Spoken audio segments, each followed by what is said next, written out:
किसी ने अगर उस बिल को फाड़ा था एनआरसी के बिल को तो वो असदुद्दीन अवैसी था।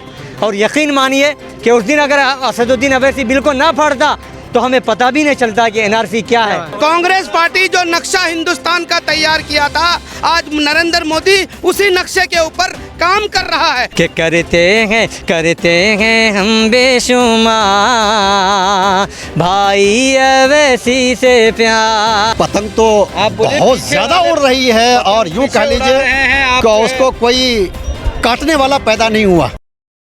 साहब आए भड़का के चले गए, गलत बात है, ये गलत इल्ज़ाम है। बिल्कुल ओवैसी साहब कोई भड़काऊ बात करते ही नहीं है, समझ रहे हैं। जो लोग दरअसल भड़काने की बात करते हैं आप वो लोग उनसे पूछते नहीं हैं, और जो लोग भड़काऊ की बात नहीं करता आप उनके बारे में कह रहे हैं। ये आप मीडिया वालों को जो है शोर से बात करनी चाहिए। ताज्जुब की बात है कि कांग्रेस ने क्या काम किया है। वो तो हमेशा पार्लियामेंट के इसमें हाउस में कांग्रेस का झंडा उठाए रखे। आज तक कोई मुद्दा नहीं उठाया उन्होंने सीमांचल का साहब। यह अफसोस है सीमांचल की आवाम का। और आप उसके बारे में कह रहे हैं कि उन्होंने कुछ काम किया है। मैं ये समझता हूँ और मैंने जो न्यूज़पेपर पढ़ा है उन्होंने कोई काम नहीं किया अब तक। पतंग कट रही है, उड़ रही है, काट नहीं रही है, उड़ रही है साहब।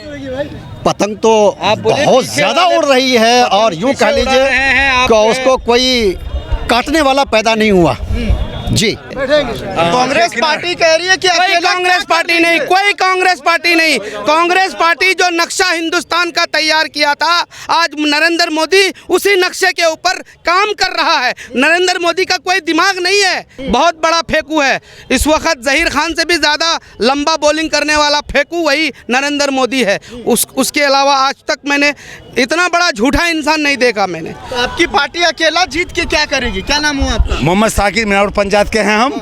हाँ, झूठी टहनी कभी फलती नहीं, नाव कागज की सदा चलती नहीं। कह रही पतंग कट रही है यहाँ से, नहीं उड़ रहा है, चलेगा संभली चले आगे।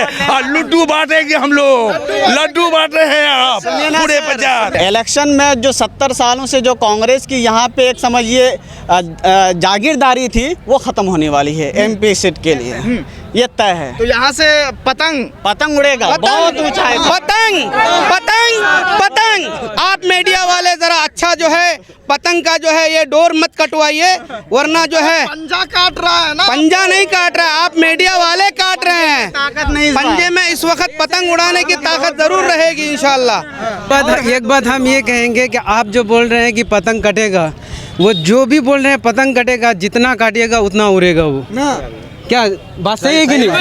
अगर आप बोलेंगे कि कटेगा और उड़ना शुरू होगा ना। अगर बोल रहे हैं कि अगर कुछ अवाम बोलती है मानेंगे, मानना भी पड़ेगा कि हाँ कटेगा। लेकिन आप अगर चाहेंगे कि कटेगा लेकिन नहीं कटेगा, आप अगर 2 आदमी काटोगे तो 10 आदमी उड़ाएगा। क्या सही है कि नहीं? कह रहे हैं कि अगर एक सीट पे ही जीत लेते हैं ओवैसी तो क्या कर लेंगे? क्या बात कर रहे हैं आप? एक सीट से दुनिया बदल जाती है जी। एक वोट से अटल बिहारी वाजपेयी के ज़माने में सैफुद्दीन सोज साहब की जब वोटिंग हुई तो एक वोट से वो हार गए थे पूरा इलेक्शन। वो क्या गोया कि यूँ कर लीजिए कि अटल बिहारी वाजपेयी हार गए थे और उनकी हुकूमत गिर गई थी। आप एक वोट, आप एक विधानसभा और पार्लियामेंट सीट की बात कर रहे हैं, ये तो बहुत बड़ी बात है। एक वोट पूरा नक्शा बदल जाएगा। क्या बात कर रहे हैं आप? एक सीट बोल रहा है ना, एक सीट लेके क्या करेगा? पहले हमारा एक था असदुद्दीन ओवैसी, हैदराबाद में था ना। उसके बाद दूसरा आया कौन?